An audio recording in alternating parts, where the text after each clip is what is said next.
Hello everybody, and welcome to the 5th video in the TypeScript Engine tutorial series. In the last video, we actually drew a triangle to the screen, so we actually see that all the work that we've done is actually now visible on the screen. So what we want to do now is sort of do a couple of house cleaning items before we move on to making this a little bit more interesting. So the first thing that I wanted to do is I erroneously had this vertex attrib pointer and enable vertex attrib array code here. It's not actually needed when we upload the data to the buffer. All we need to do is call bind buffer, pass it the buffer data, and that's it. So if we build that and run, you'll see we get the same result. So the next thing that I want to do is sort of clean things up a little bit.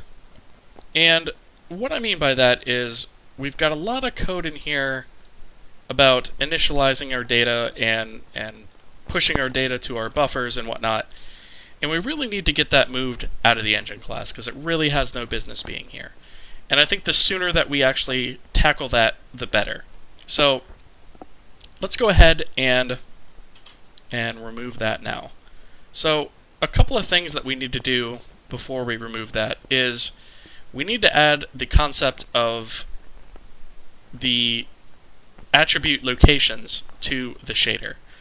So what I want to do is in our shader class, I want to create a new private variable, and I'm going to call this attributes. And the type on this is going to be a little bit different. It's going to be basically a hash map or a dictionary, if you will. And the TypeScript/JavaScript way of doing that is to create a new object, which in JavaScript is just doing that. That creates a new object. And in that, we're actually going to say, we're going to create a key, which is going to be called name, and it's going to be of type string. And so that's going to be the name of the attribute. And the type of the attribute is going to be a number. And we're actually going to set that to an empty object. So anytime you're working in TypeScript and you want to have a collection of key value pairs, this is how you do it. So this syntax is a little bit weird to get used to, but once you've done it a few times, I promise you'll get used to it and you won't think anything of it.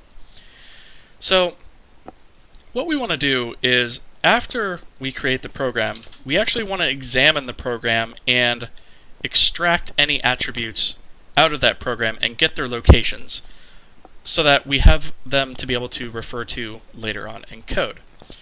If you recall, in the engine, we only have one attribute.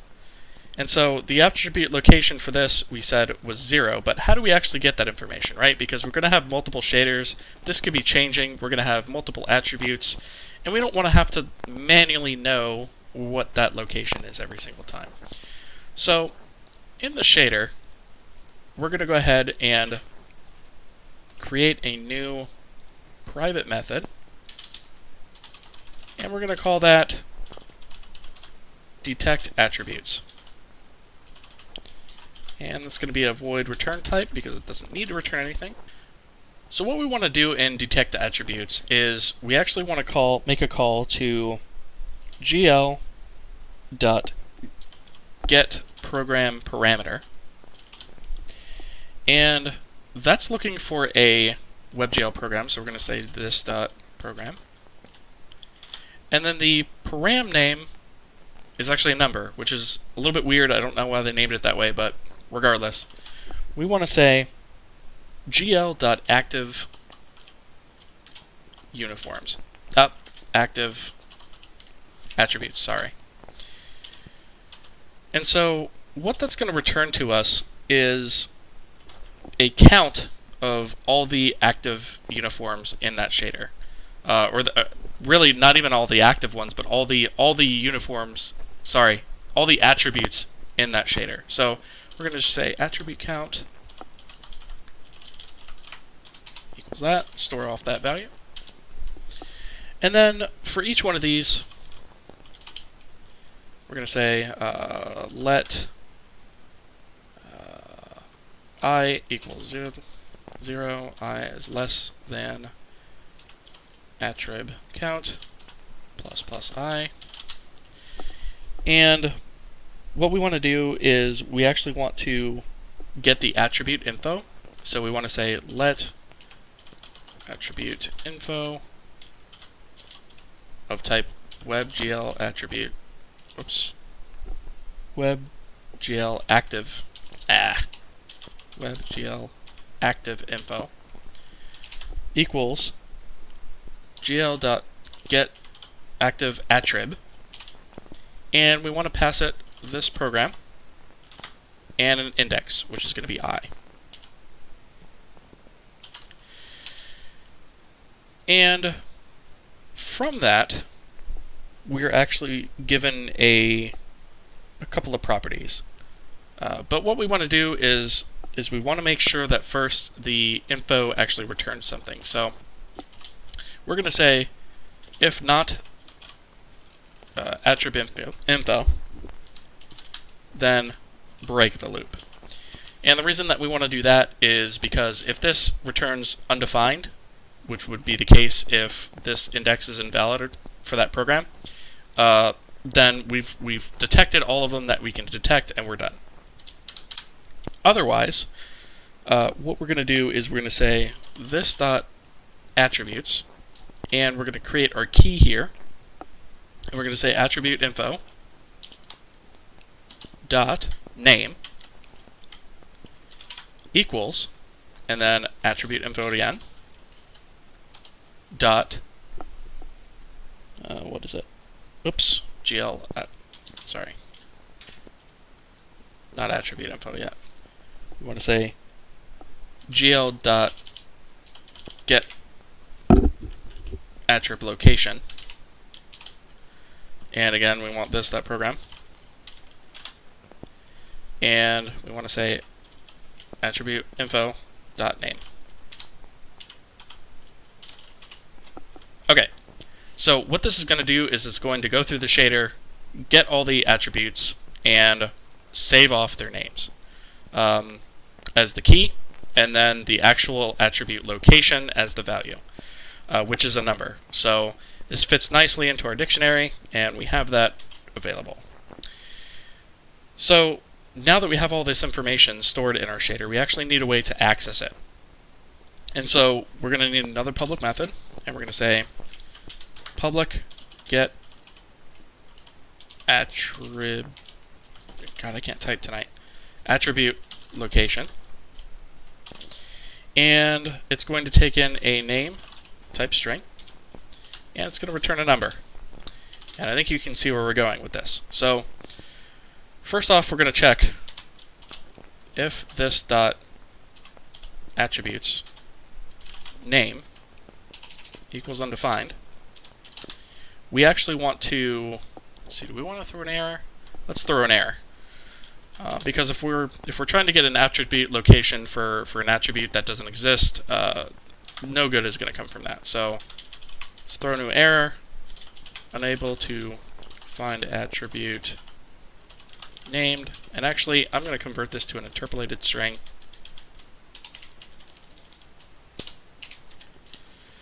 Okay, which allows us to say we can input variables in the middle of this. So we can say $, open close bracket, and then we can say name, and basically that's just going to input that into the string.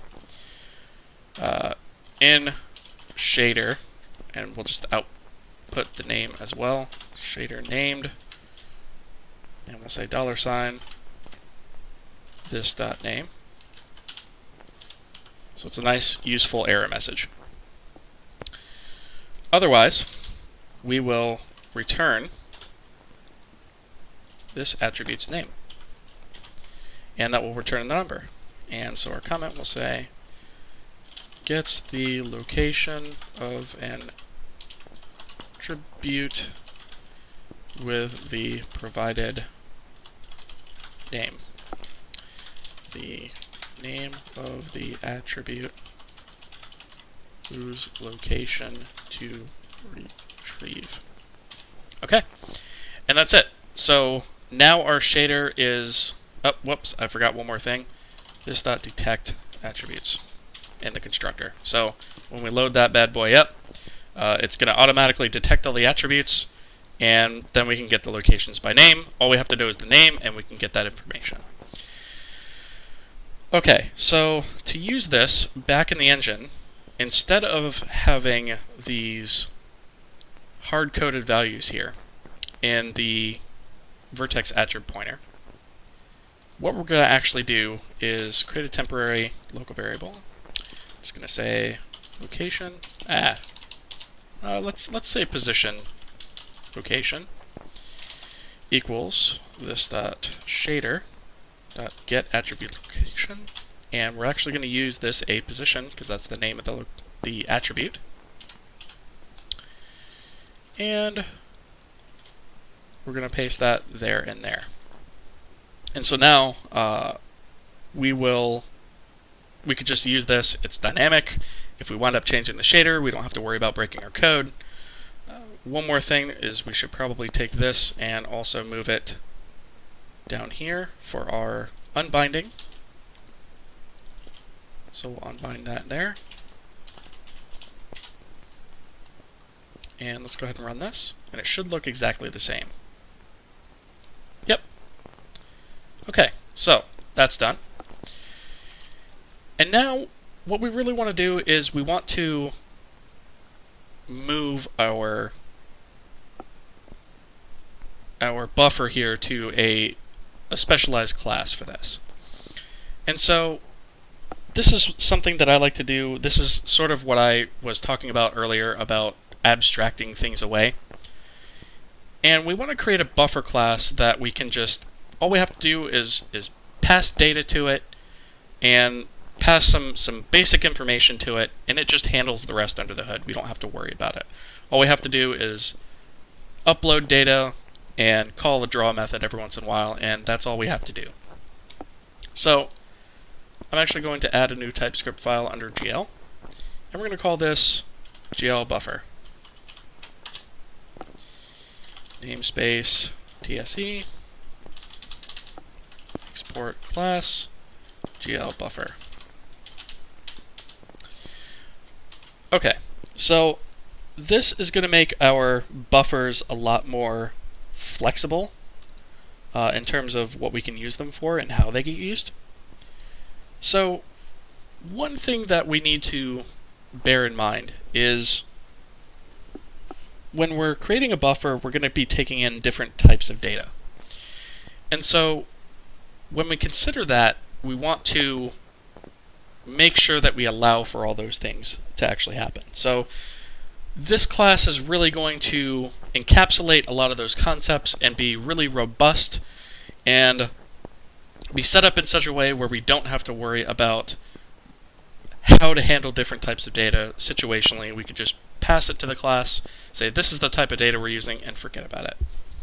And so the first thing we're going to actually do is create a couple of private members. And so we're going to create a private element size, and that's a number. And that is the size of each element in the entire buffer. So in this case, this is an element, this is an element, this is an element, right? Eventually there's going to be more data in here than that, but for now, this number in that example would be 3. The next thing that we want to set is the stride.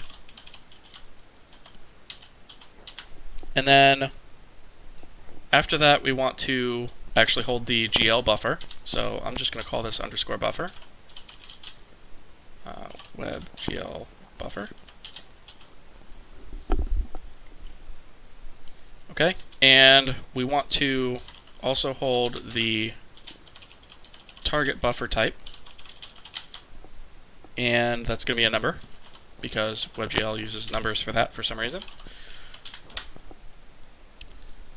The next thing we're going to want to do is the data type, and that is also a number.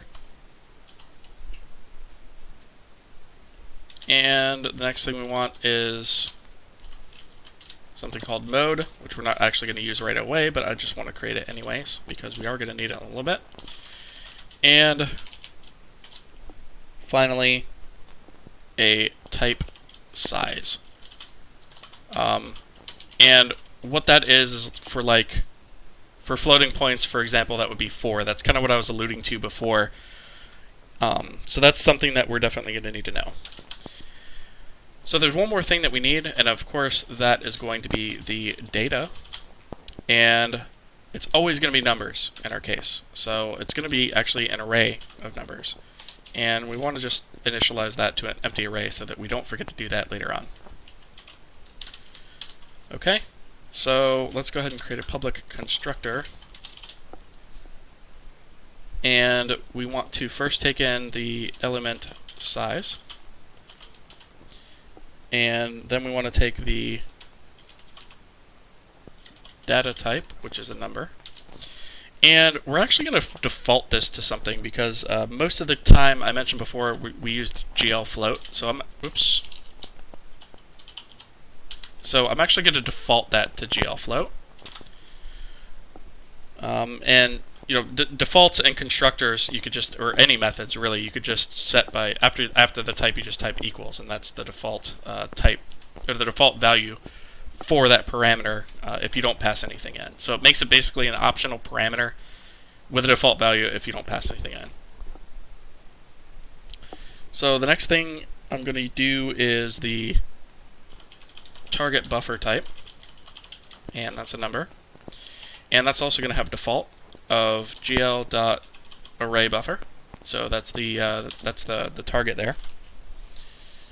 And the last one is going to be the mode, which is the drawing mode that I mentioned before. So we're going to say mode number, and that's going to be GL triangles by default because 90% of the time that's what we're going to want. Okay, so first things first, we're going to copy all these things. We're going to store off all these values. This dot element size equals element size. This dot data type equals data type. This dot target buffer type equals target buffer type. This dot mode equals mode. Nice and simple. Okay, so the next thing that we need to do is we actually need to determine the type size. And this is not something that I want to have to pass in. I just want to detect it on the way in and forget about it. It's not something I want to have to think about. And this is kind of one of the concepts that I meant that I was talking about when I said we want to encapsulate some of that GL stuff and just abstract it away. So we don't want to have to figure out what type we're using and how big that type actually is represented in bytes. So what we want to do, and I'm just going to throw in a quick comment in here, determine byte size. And we want to actually create a switch and against this data type. Oops. There we go. So basically the way that this is going to work is for all the different data types that are available, we want to figure out how big those things are and assign our type size value. So in the case of GL float, as well as we're going to fall through to the case of GL int and the case of GL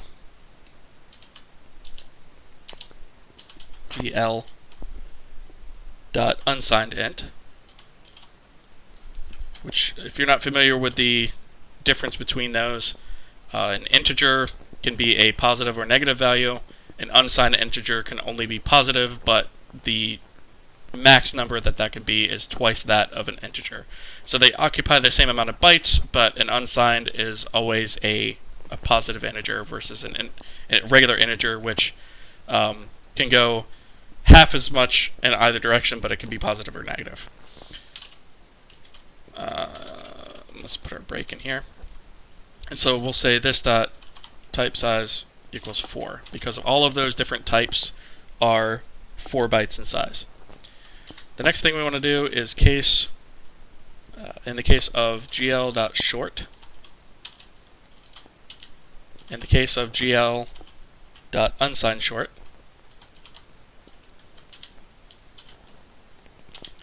this type size is 2.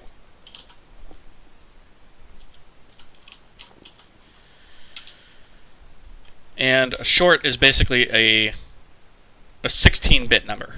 And an unsigned short works similar to an unsigned int, in that it can be positive only versus a regular short, which can be either. So finally, in the case of a gl.byte, and as you probably guessed, gl.unsigned byte, the type size is 1 byte.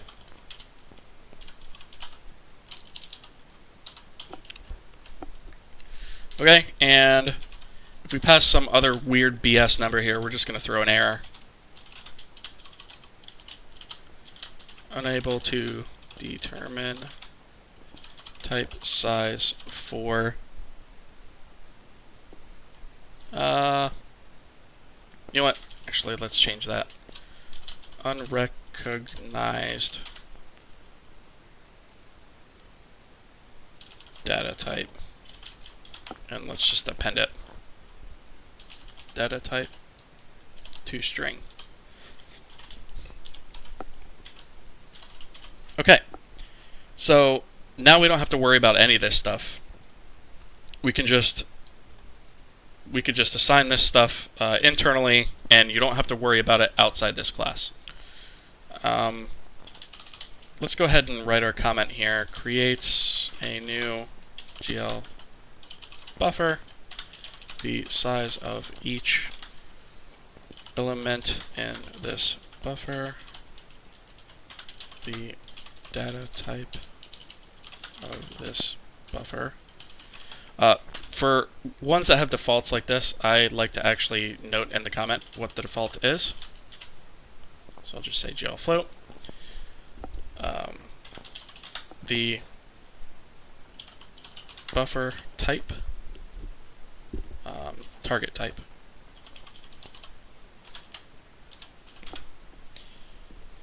So this one can actually be, there's 2 values that are generally accepted here: GL array buffer or GL dot element array buffer. And I'll go into those in a little bit. Okay, and the default is GL array buffer. And the drawing mode of this buffer, i.e. gl.triangles or gl.lines. Default GL triangles. Okay. Just to make this a lot more explicit on the external side of things as to how this actually works. So next we want to set this.stride equal to this.element size times this.type size. So our stride is actually going to be how big our elements are times the actual amount in bytes each element is. And the last thing we need to do is this.buffer equals new, gl.createBuffer. Okay, so at this point, calling this will automatically stand up everything that we need to create a new buffer and to be able to utilize it. The next thing I want to do is create a destroy method, which is of type void, and we just want to say gl.destroy destroy, delete buffer, sorry. This dot buffer. And that is just to clean up. It's always good practice to clean up. And actually, we need to go back into our shader code and add something there as well. But for right now, we just want to have a nice destroy method here. Next, we actually want to add in our code for binding. So let's do public bind. And what we're going to do is we're actually going to take in a normalized Boolean here. And we're going to return type void. We don't need to return anything there. And what we're actually going to do is we're going to grab this code from the engine here, this GLBuffer, and we're going to use this .target buffer type in this .buffer, and okay, I wasn't going to do this yet, but I think now is just the time to go ahead and do it. We need to actually include attribute information in this buffer because buffers generally are used, but not always, are used to load attribute information. So I'm actually going to add a new private here, and we're going to say has attribute location. And that's going to be a Boolean, and we're going to default that to false, because not all buffers actually use this by default. So here we're actually going to say if this dot has attribute location. Now, what we're actually going to need is a way to add a attribute location. So the best way to do this is to actually create a new class to hold this information. So we're going to create a class called AttributeInfo. And this is going to be nothing more than a fancy struct. So for those of you who are familiar with structs from maybe Java or C++ or something like that, it's basically almost the same as a class, except it just contains fields. It doesn't really contain any methods. Now, TypeScript doesn't have structs, so we still have to use a class, but I'm going to treat it as if it's a struct by just having all of its members be public. And the struct is actually going to require 3 fields. We are going to need a location, which is going to be a number. Not null. Number. We are going to need a size, which is also a number. And we are going to need a offset, which is also a number. Okay? And let's just say represents the information needed for a GLBuffer attribute. Okay, so this is going to be the information that we are able to add to this buffer for each of our attributes. So this is going to be the location of this attribute.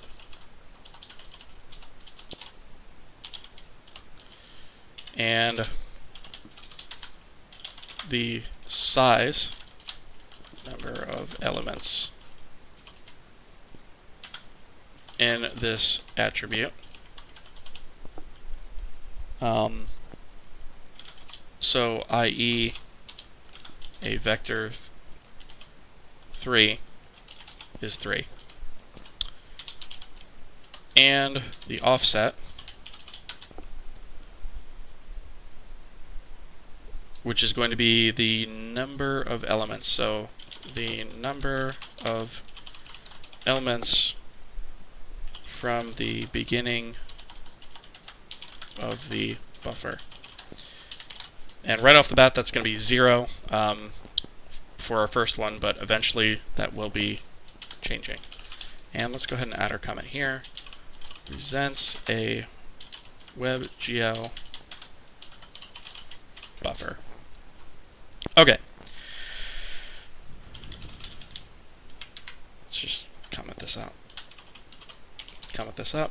Destroys this buffer and finds this buffer.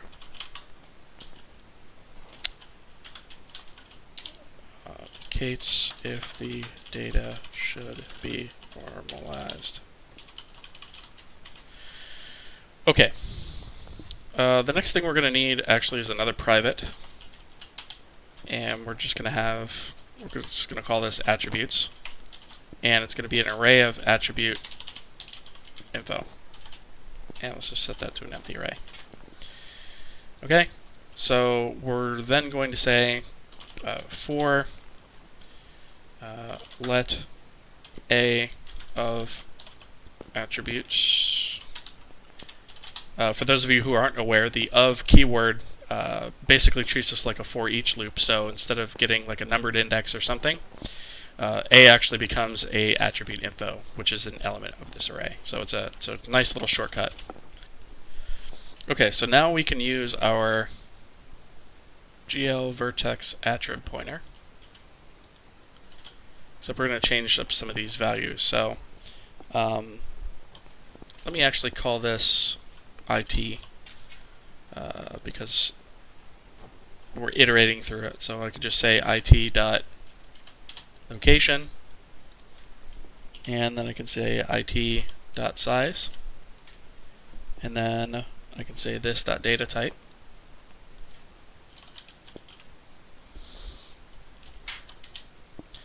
And then I pass normalized here. And this, by the way, is indicating whether WebGL should perform some normalization against the data that you're passing in. I've not run into a situation where I actually want that yet, but I just figured I should probably bring that up. This.stride is next. And finally, the offset is actually going to be the it.offset, so the attribute offset times this dot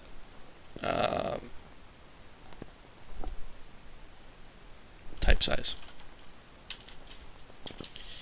So what this is, this offset value is actually the offset in the number of bytes. So our offset value in our attribute info is the number of elements, and then our type size is the actual size of each one. So if we have 3 floating points, this will wind up being 12, for example.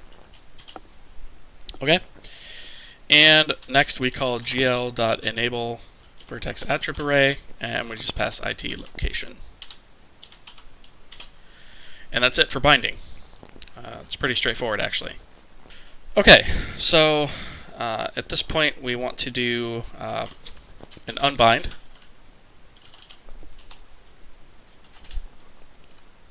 And it's going to return type void. And we kind of want to do the same thing. So gl.bind buffer this.buff. Wait, whoops. gl.array buffer this.buffer. And actually, before we do that, we want to again loop through our attributes. So let me just grab this, and I want to say disable vertex attribute array. Get rid of that. And that should be it for unbind.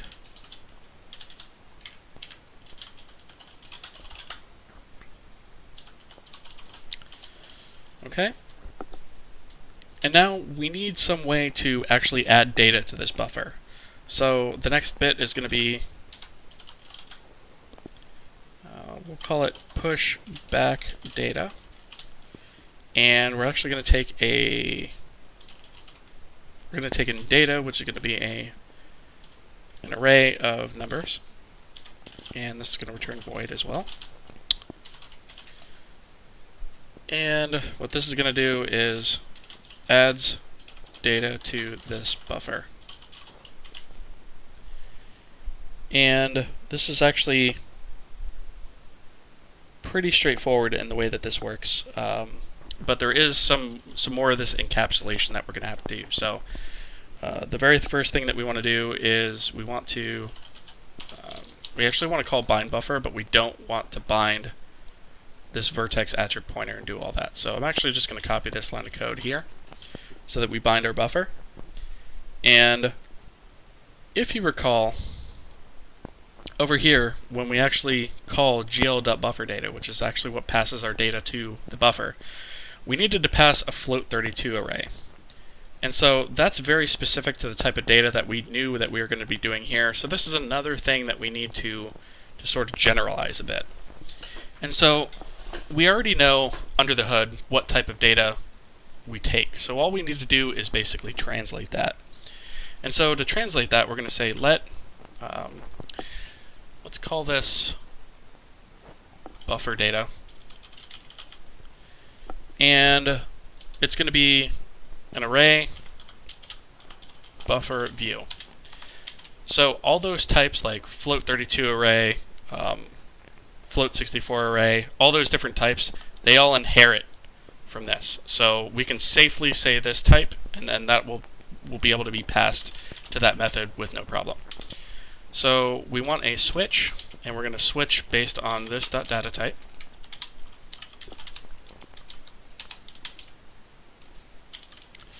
And we're basically going to go through all the different cases here that we have. So actually what I'm going to do, I'm just going to copy this. And everything except the default, because we actually don't need, I don't believe we need a default case. So what we do here is we just set buffer data to new float32 array, and then this .data.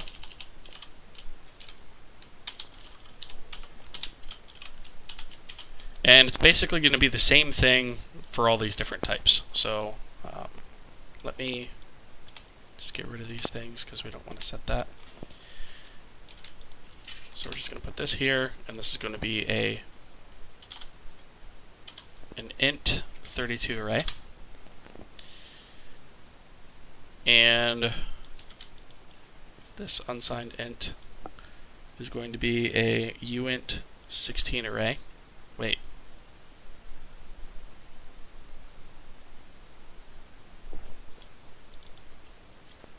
Okay, so this is going to be a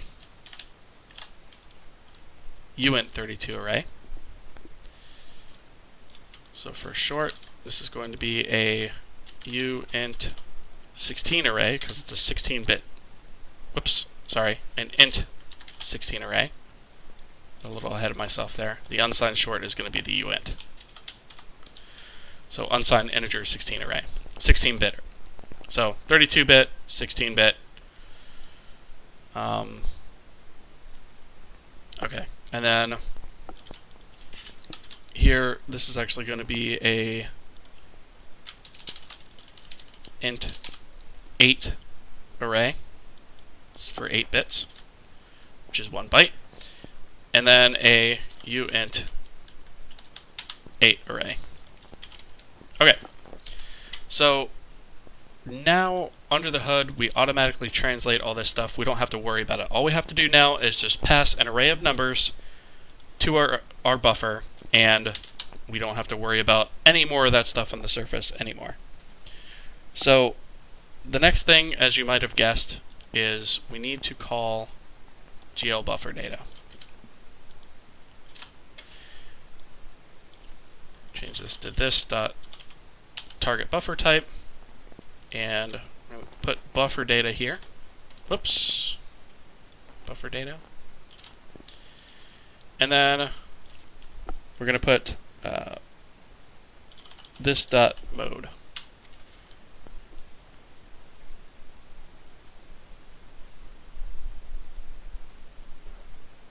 Wait a minute, that's not right.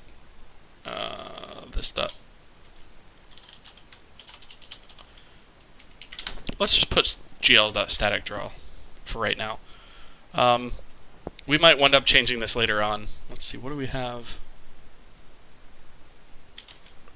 So this should have been array buffer, not array buffer view.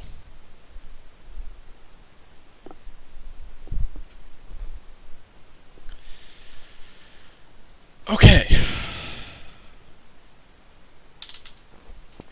So the next thing that I need the ability to do is to be able to add some of this attribute info that was described above. So I'm actually going to create another method right here above pushback data. It's going to be another public method. Add attribute. And all this is going to do is just take in a, let's call it attribute location.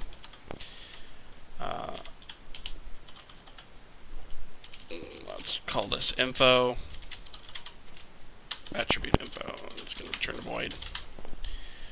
And it's going to set this dot has attribute location to true, and this dot attributes dot push info, and adds an attribute with the provided information to this buffer. The information to be added when that's good enough. Okay. And the last and final thing that we're going to have to do here before we finish up with this class is a method to draw the buffer. So I need one more public method. We're going to call this draw,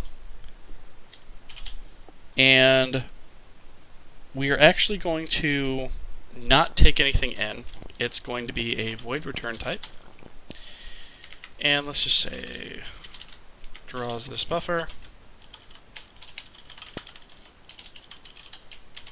Okay, and this is totally going to hinge off of what target buffer type that we have as to what call it winds up being made. So if this dot target buffer type equals GL dot array buffer, then we are going to call GL dot draw arrays,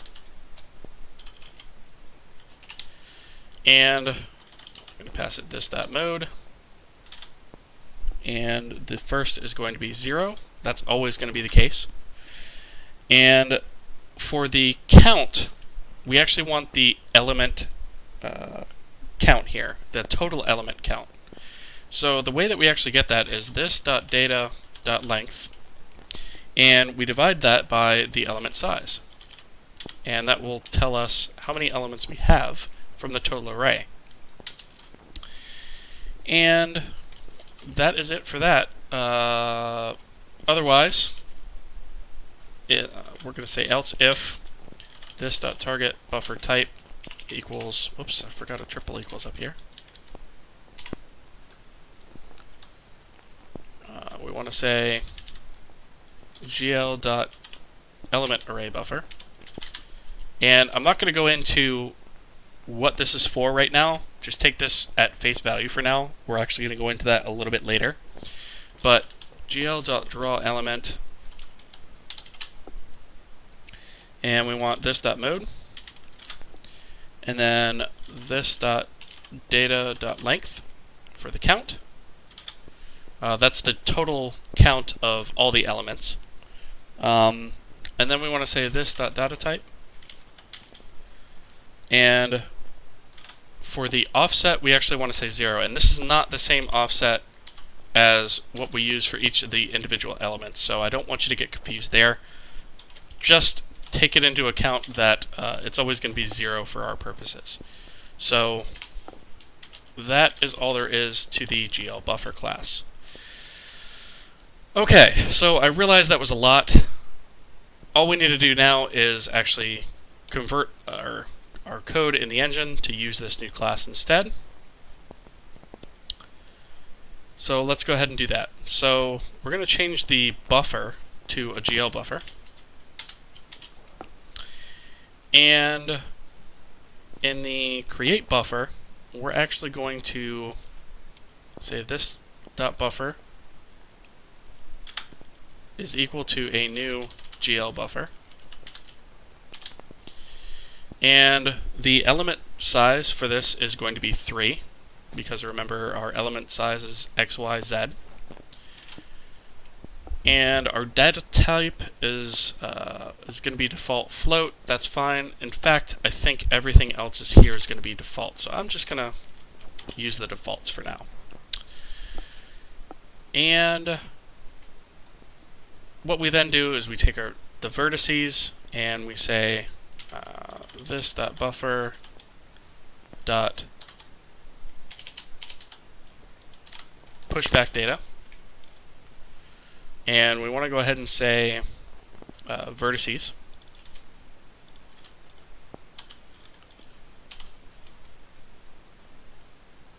and that means we can actually get rid of those two. And before we actually get here, what I want to do is actually add the attribute location. So let's create a new variable. We'll say let position attribute equal new AttributeInfo.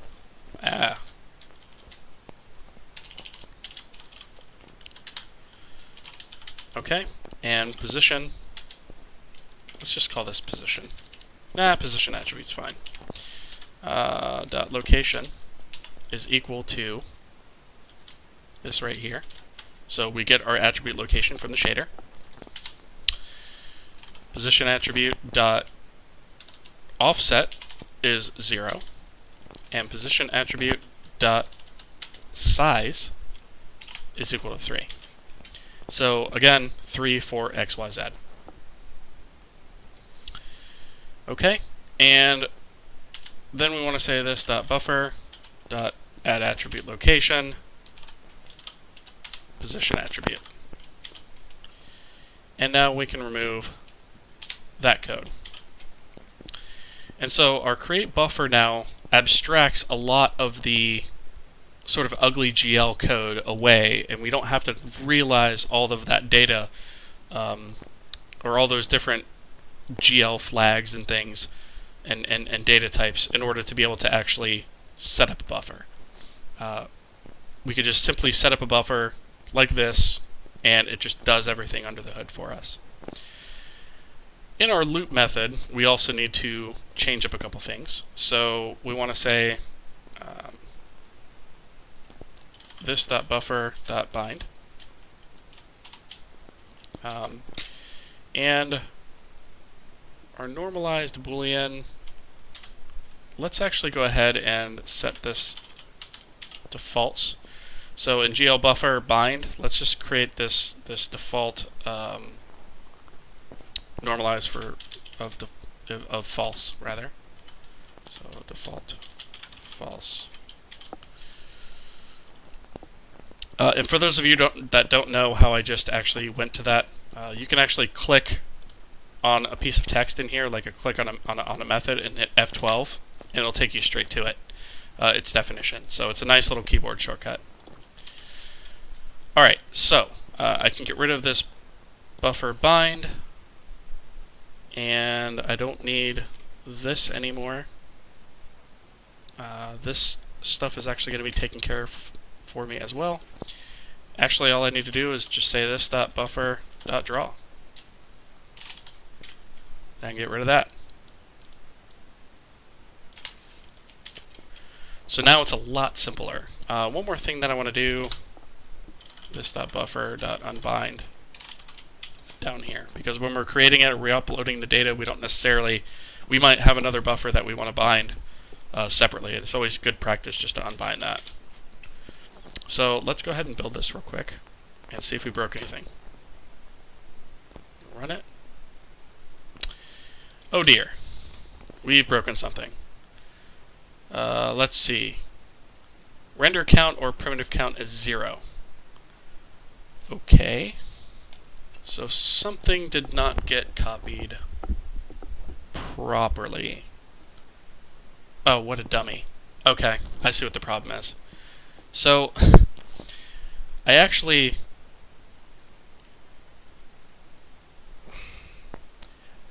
I'm creating these variables with this.data in it, but I didn't actually assign this.data. I didn't actually add the data.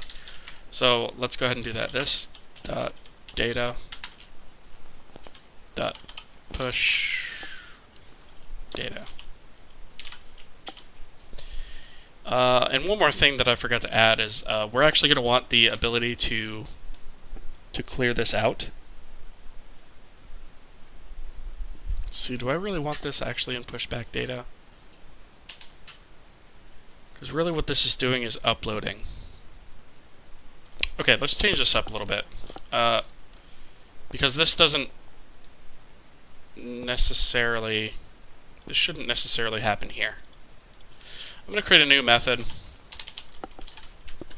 Public upload.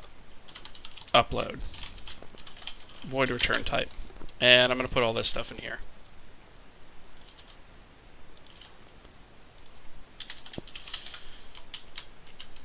Uploads this buffer's data to the GPU. And I want that separate from pushback data because you may have to push back data several times, but you only want to upload once. So they really should be separate functions. So I'm actually going to say, let's just say for let d of data this.data.push d. And that should do it for that. On the engine, when I'm creating the buffer, before I unbind, I want to say this.buffer.upload. That should fix it. There we go. Okay, so that was a lot of work just to sort of get back to where we were at the end of the last video. So I'm actually going to add one more thing to this just to make things a little bit more interesting, to give us a little bit of a visual difference here, and it should be fairly quick. So in the shader, we need something else called uniforms. And what a uniform is it's essentially a variable that can be used by either the vertex shader or the fragment shader that you can pass in to affect the way that the shader works somehow.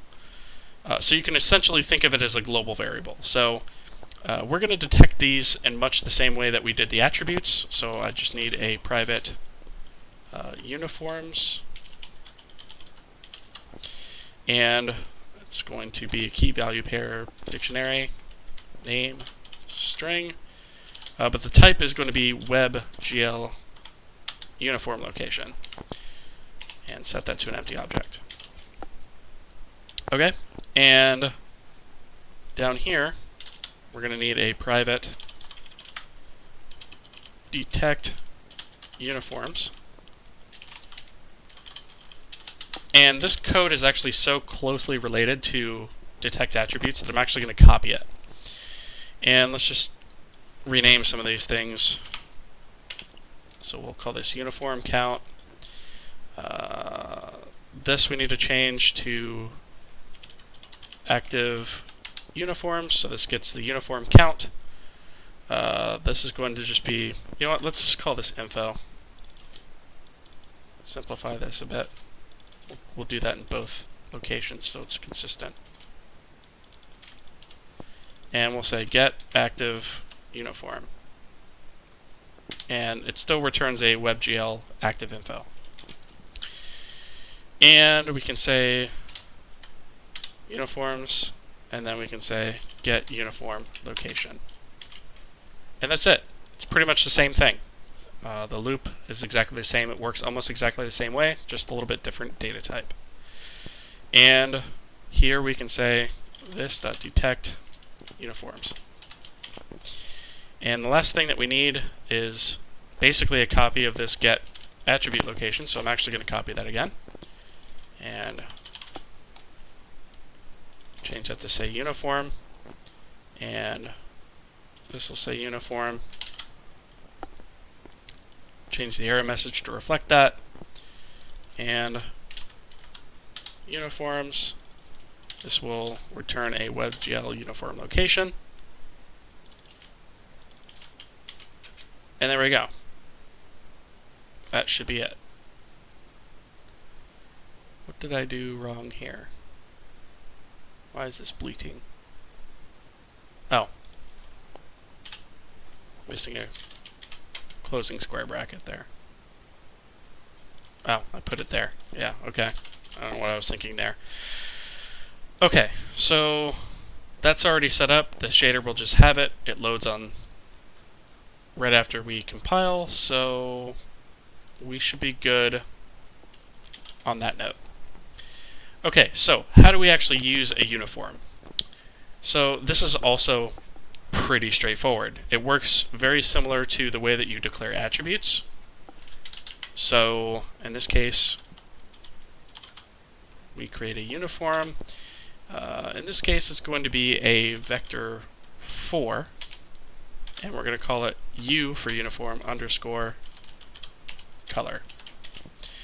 And what we're actually going to do is set our frag color to U color instead.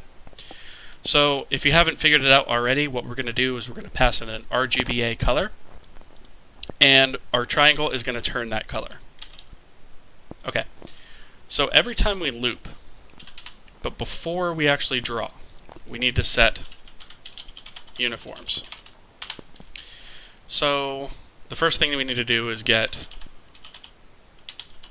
the uniform location, and that's going to be U color, and we'll just call this color position.